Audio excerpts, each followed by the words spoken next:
मनिषा, यही वैशाखमा मेरो बिहे हुँदैछ, तिमी पनि आउला? टूटे कोई सपना, जग सुना सुना लगे, जग सुना सुना है तो ये क्यों? खुब यसरी नगल मारेर रुन्छु भन्ने सोचेको थिछु र हैन?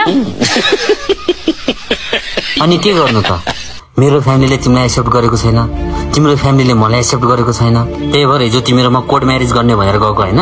तर तिमीले त्यो वकिलको मुखमा थोकेर आयौ, त्यो पनि नागरिकता माग्दाखेरि।